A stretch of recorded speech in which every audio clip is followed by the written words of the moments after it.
What if I told you some spirits never left their graves, and tonight they might be watching you? If you love ghost stories, hit subscribe, tap like, and share this video so we can bring you even more terrifying tales. Subscribe, like, share to keep the ghosts coming. The village that refused to die. There are villages that live only in memory, villages whose stones no longer echo with footsteps, but instead lie mute beneath the earth. There are others that flourish, transforming themselves year after year, replacing old bricks with new glass, always rushing forward with the impatience of progress. But there is one village in France that belongs to neither of these categories. It neither thrives nor sleeps beneath the soil. Instead, it waits, half dead, half alive, staring at those who dare to enter its streets. That village is Oradour-sur-Glane. It rests in the heart of the French countryside, surrounded by rolling hills and quiet fields that seem too peaceful to bear witness to horror. From the road, one sees what looks like any other rural French town. Stone houses, narrow lanes, the outline of a church. But as you step inside, as your feet press against the cobblestones that have not shifted in 80 years, you realize something is terribly wrong. The houses have no glass in their windows.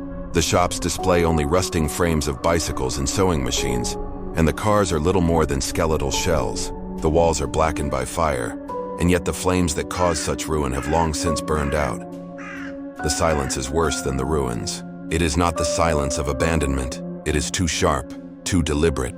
It is the silence of voices cut short, of conversations that ended mid-sentence, of footsteps that were forced to stop all at once. The silence of a village that remembers.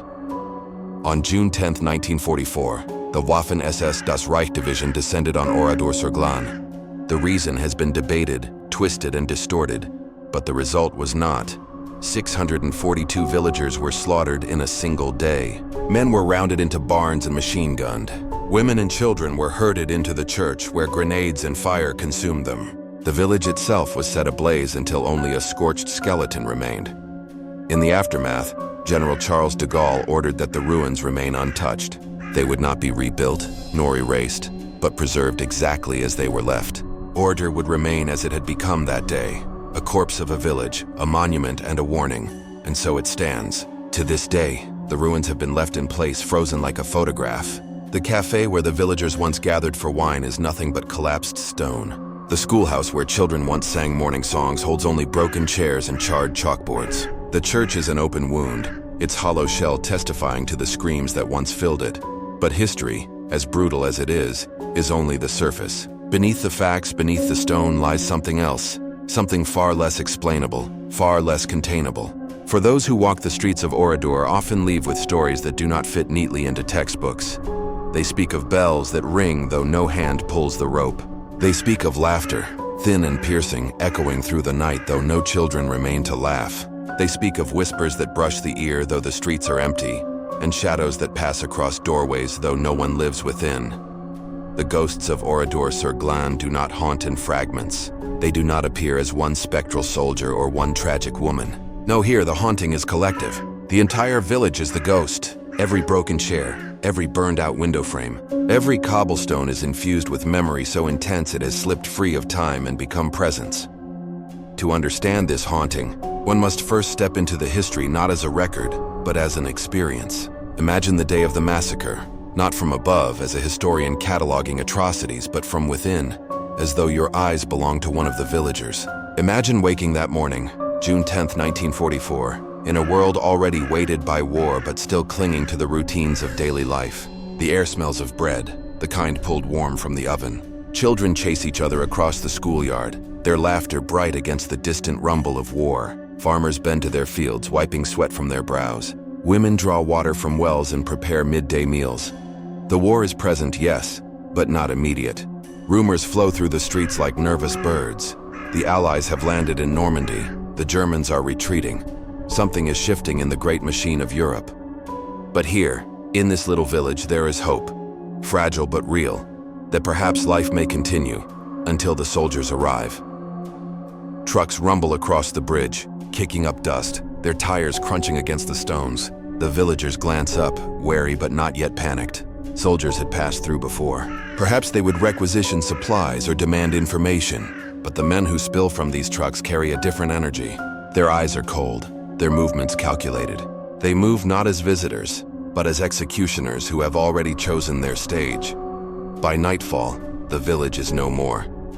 The men lie in piles, their bodies twisted, their faces frozen in disbelief. The barns that once housed livestock now hold corpses, their walls blackened by smoke. The church, once a sanctuary, is a charnel house, its interior an unrecognizable hellscape of charred remains.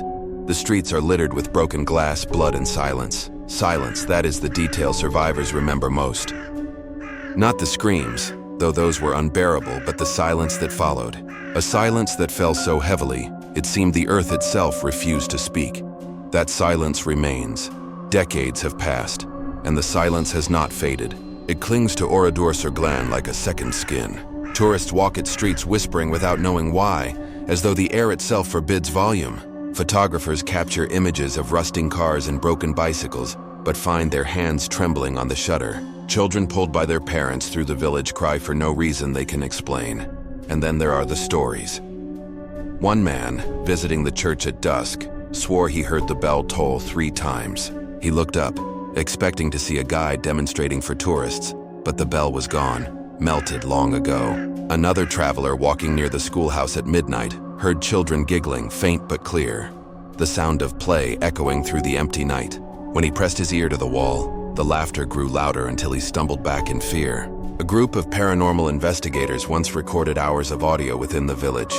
Later, listening back, they heard voices, not words exactly, but the hum of conversation, as though the village itself were alive with invisible residents. Skeptics explain these away as tricks of the wind, echoes of birds, or the suggestive power of history. But those who have been there know the difference. They know the sound of wind through a window, and they know the sound of children laughing. They know the difference between imagination and presence, and what they feel in Oradour is presence. The question is not whether Oradour is haunted. The question is what it means for an entire village to haunt itself. Because Oradour-sur-Glane is not just a graveyard. It is a spirit, a collective spirit, torn from bodies in a single day, fused into the very stones of the place. It does not walk like a ghost or speak like a ghost, because it does not need to. It simply exists, breathing through silence, showing itself in fragments of sound and shadow. To walk through Oradour is to walk through a living ghost. It is to step into a place where death was so complete that it could not stay confined to the past. It spilled over into eternity, staining the present. The story that follows is not history in the way a textbook tells it, though it is rooted in truth. It is not folklore in the way of fairy tales, though it carries the weight of myth. It is something in between, a journey through the ruins where each stone remembers, where each whisper belongs to someone who should have lived. This is the story of the ghosts of Oradour-sur-Glane, a village that refuses to die. There is a moment when you first walk into Oradour-sur-Glane where your rational mind still fights. You tell yourself these are only ruins, stone, metal, ash. You remind yourself, memory lingers, yes, but ghosts are stories, not realities. You glance at your watch, you tighten your jacket against the chill. You reassure yourself with every scrap of reason you carry. But then the air changes. It is not temperature, though many describe a sudden cold that slithers down the spine. It is not wind, though the trees around the village sometimes groan as if bending under an invisible weight. No, the change is subtler, deeper. The sense that the air itself thickens as though you are stepping through water. Every breath feels heavy, every sound arrives muffled, as if filtered through another dimension. And with this thickness comes awareness. You are not alone. The haunting of Oradour is not one of apparitions stepping boldly into lamplight. It is a haunting of sound, of sensation, of presence. A haunting that forces you to listen to what cannot be heard, to see what refuses to be seen. It is the haunting of an entire world that collapsed in one afternoon, pressing itself against the skin of time until it could not be contained. The most common story begins with bells. The bell of Oradour's church was shattered in fire, its molten fragments scattered in the rubble, yet countless visitors have reported hearing its toll. Not the clean, triumphant ringing of a church announcing mass, but a slow, mournful chime, deep and hollow, reverberating in the air. Sometimes it comes at dusk, as the light drains from the stones. Sometimes it comes at midnight, when the village lies empty beneath the stars.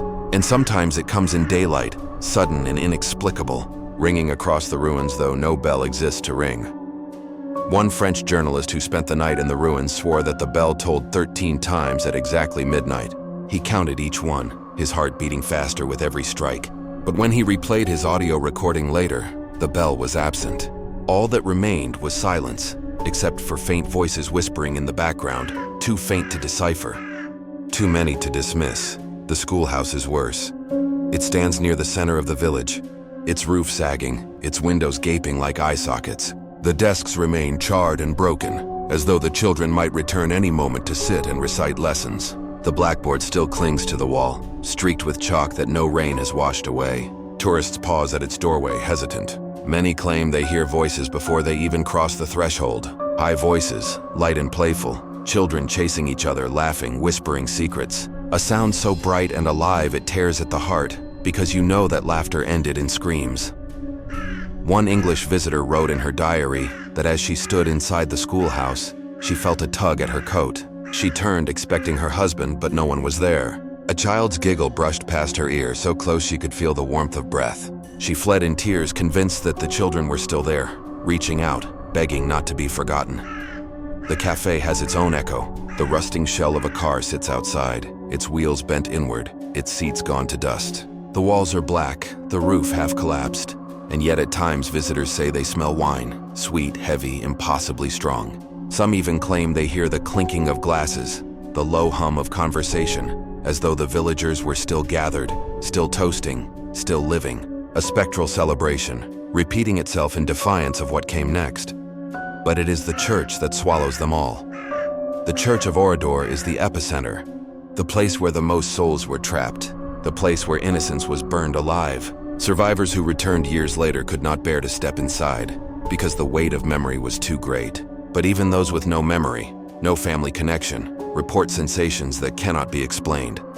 Step inside and the air grows heavy, thicker than the air outside. Shadows seem to pool not naturally but with intention, gathering in corners, stretching too long along the floor. Some say they hear women weeping, faint sobs that rise and fall like wind through reeds. Others describe children crying, the sound cutting off abruptly as though smothered.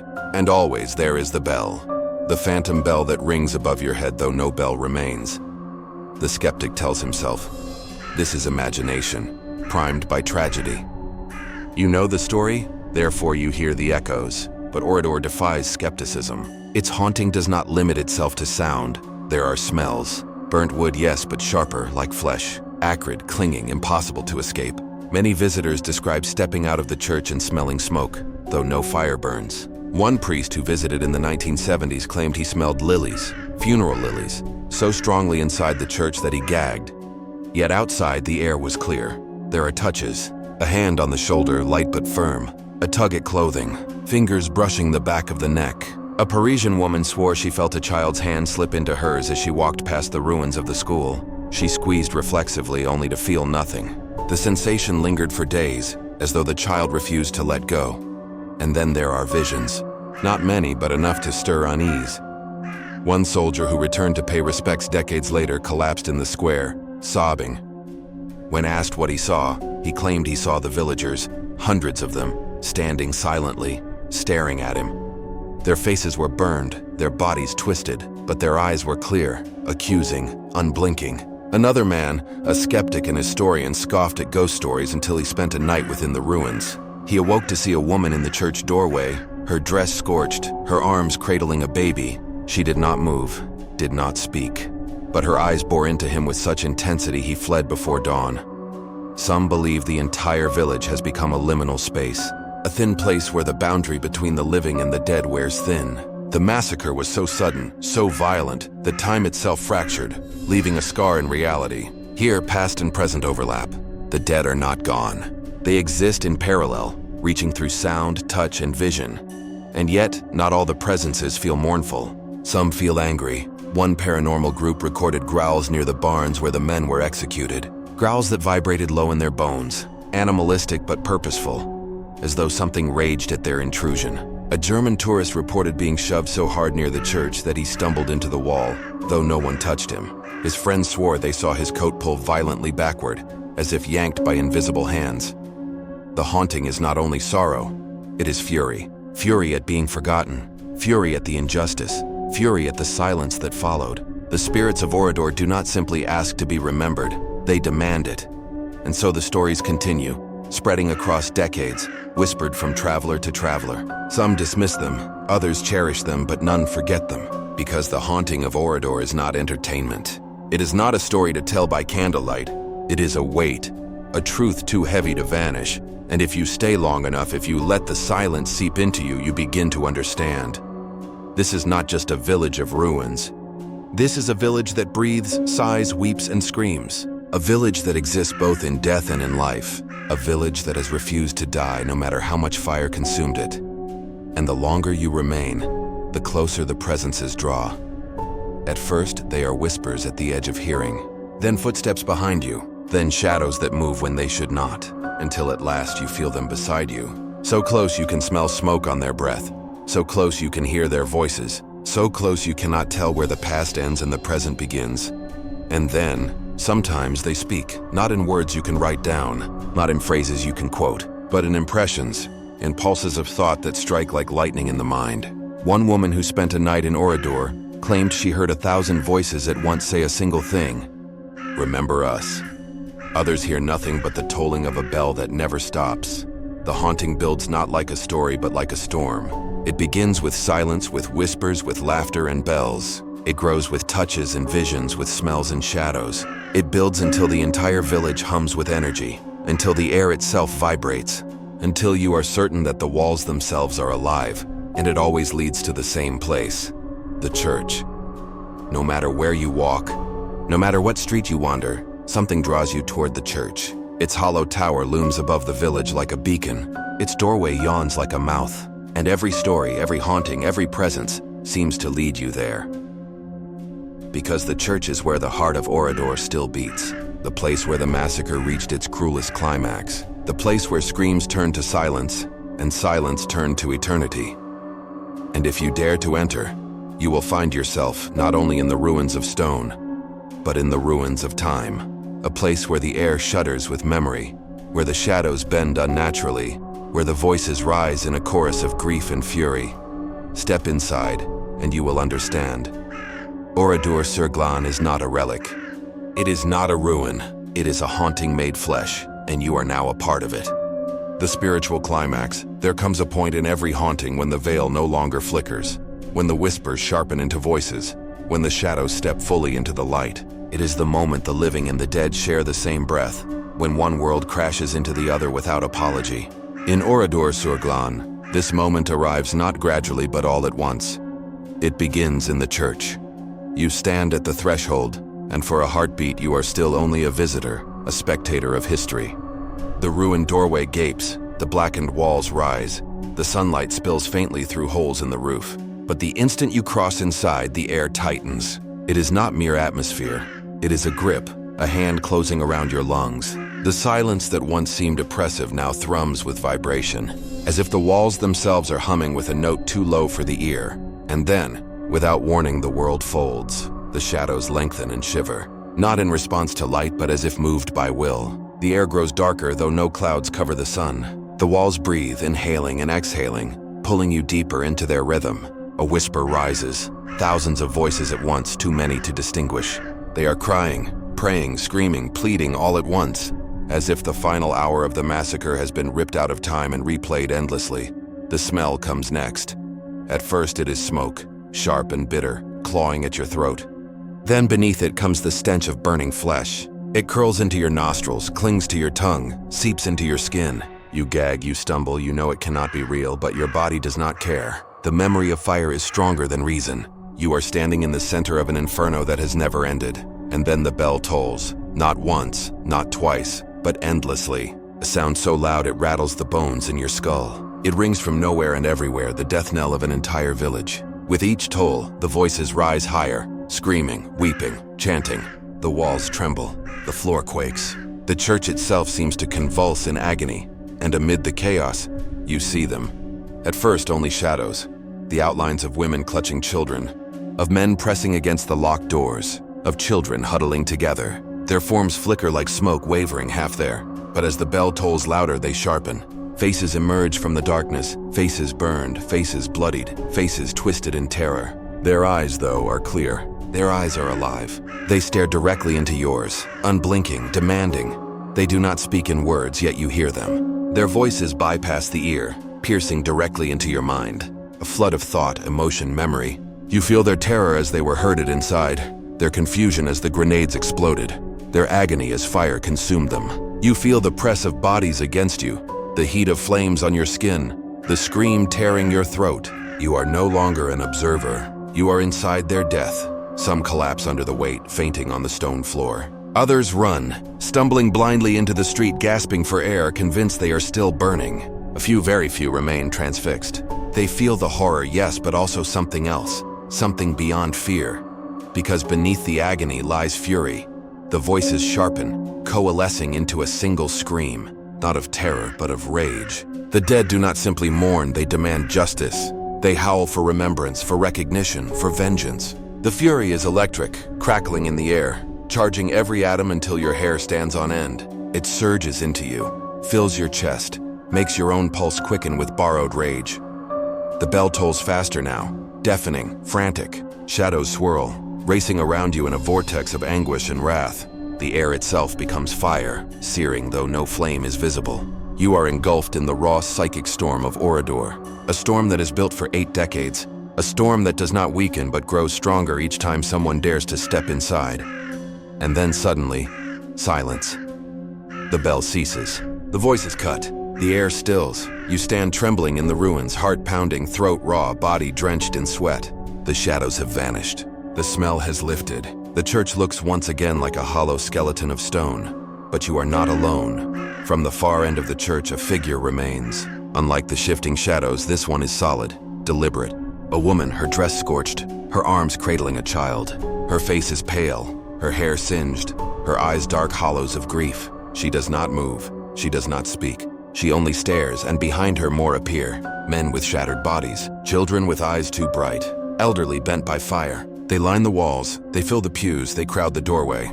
A congregation of the dead, silent, watching. Their silence is worse than their screams. It presses heavier than sound, heavier than fire. It demands one step forward and you feel it. They are inside you. Not in possession, not in control, but in presence. Their memories flood your veins. You are not yourself. You are 600 voices, 600 lives, 600 deaths. Your own identity frays, dissolves until you cannot tell if you are visitor or victim. The walls pulse again. And for a moment you glimpse the massacre as if you are there. The soldiers outside, the smoke thickening, the children wailing, the flames climbing. Time has collapsed. Past and present are indistinguishable. You are living their end and they are living through you. And then the fury returns. The silent congregation rises as one, their mouths opening, their eyes burning. They do not scream with sound but with thought, a tidal wave of rage that slams into your skull. It is unbearable, endless, inhuman. You stagger. You fall, you clutch your head, desperate for escape. But there is no escape. The storm is inside you now, consuming, demanding. And then, like lightning splitting the sky, a single phrase cuts through the chaos. Remember us. The words are not heard but engraved into your marrow. They vibrate through bone and blood, searing themselves into you until you know you will never forget. The vision collapses, the shadows vanish, the figures fade. The church lies empty once again. But you are not the same. The haunting of Oradour is not content to remain within its ruins. It follows those who enter. It infects them, embeds itself into their dreams, into their thoughts, into their lives. Many who leave report nightmares for weeks, dreams of fire, of bells, of laughter that turns to screams. Some claim to wake at night to the smell of smoke in their bedrooms, to the sound of children running through their halls. A few swear they see figures at the foot of their beds, staring silently, waiting. The spirits of Oradour do not allow visitors to remain mere tourists. They brand them as witnesses, and in this way, the village survives. Not only as ruins preserved in stone, but as memory preserved in flesh. Every person who dares to step inside carries a fragment of its ghost away, spreading it farther, ensuring that the massacre is never forgotten. But the haunting is not passive. It grows. With each year, with each visitor, with each whisper, the storm strengthens. The line between past and present weakens. The fury of the dead gathers momentum, building towards something. Some whisper that the climax has not yet come, that Oradour is not finished, that one day the voices will no longer be content with whispers and visions, that one day the village will demand more than remembrance. And as you stand in the ruins, trembling, shaken, burned by memory, you realize this. The haunting of Oradour-sur-Glane is not a relic of the past. It is a storm waiting for its final strike, and you have just stepped into its eye. The endless haunting, the silence after the storm is never pure. It hums faintly, like a taut wire trembling long after it has been struck. That is the silence of Oradour-sur-Glane. The church stands quiet now. The bell no longer tolls, the flames no longer burn, the shadows no longer writhe. Yet the quiet is not relief, it is anticipation, a pause in the breath of something vast. You step outside and the air feels deceptively calm, the ruins lit by late afternoon sun, the sky painted in ordinary blue. But inside your chest the echo remains, the scream, the fire, the weight of 600 souls. They linger. It is then you notice, the village has changed. Not in its architecture, not in its layout, but in its atmosphere. The street you walked before feels longer now, stretching unnaturally. The houses seem taller, their charred beams bending toward you, their shadows stretching like fingers. The cars frozen in time, rusting in silence, no longer appear as relics but as corpses, bodies trapped in perpetual decay. And in the windows, faces. They do not move when you look directly at them. They vanish like smoke, but when you glance away, you feel their eyes on you, watching, weighing, measuring. The villagers are still here, all of them. Some visitors try to convince themselves it is imagination, that trauma, history, and suggestion combine to play tricks, that the weight they feel pressing into their chest is nothing but empathy, magnified by horror. But there comes a point when imagination fails to explain the impossible. When you see a figure step from one doorway to another, when you hear footsteps pacing behind you though the street is empty, when you feel the brush of a hand across your back, cold and brittle as ash. At night, Oradour changes again. The ruins become a theater of shadows, the moonlight twisting the broken walls into grotesque shapes. The silence deepens, layered, suffocating. But beneath it a rhythm emerges, the sound of boots, hundreds of boots, marching. They echo down the empty lanes, synchronized, mechanical, relentless. A phantom battalion endlessly arriving. Then the shouts begin, barked commands in a language heavy with authority. Doors slamming, children crying. The night reenacts itself piece by piece, a cycle that refuses to break.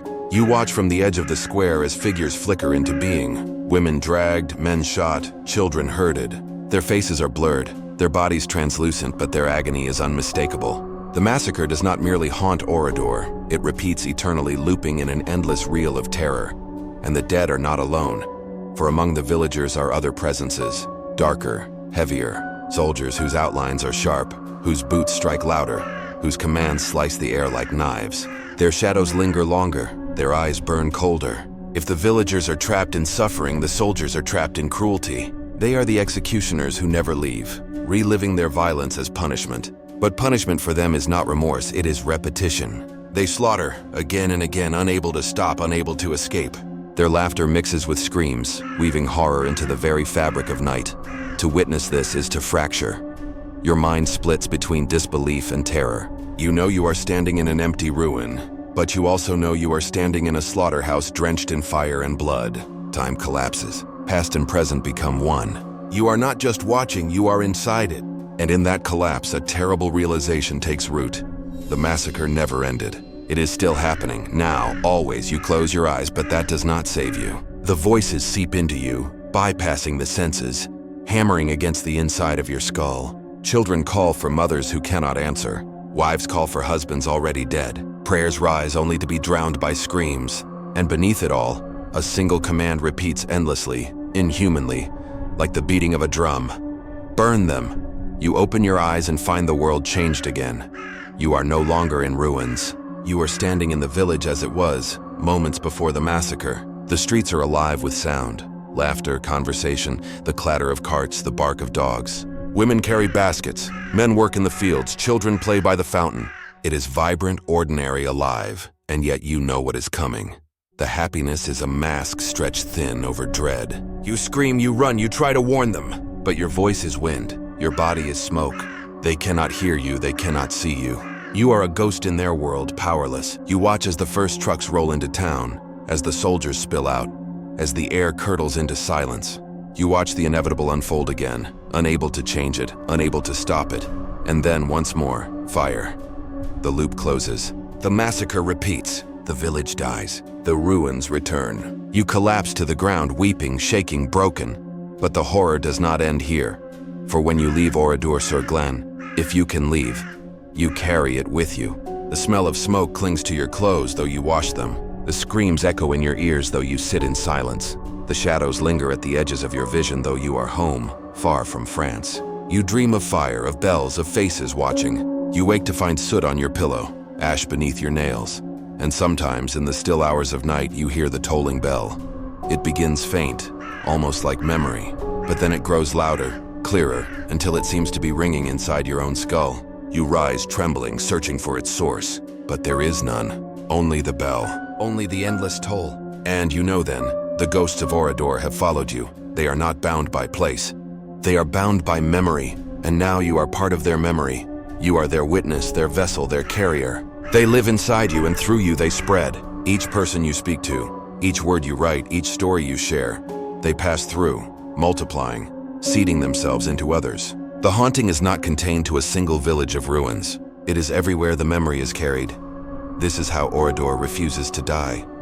Not through stone, not through preservation, not even through history books, but through haunting. A haunting that does not fade, a haunting that infects, a haunting that endures.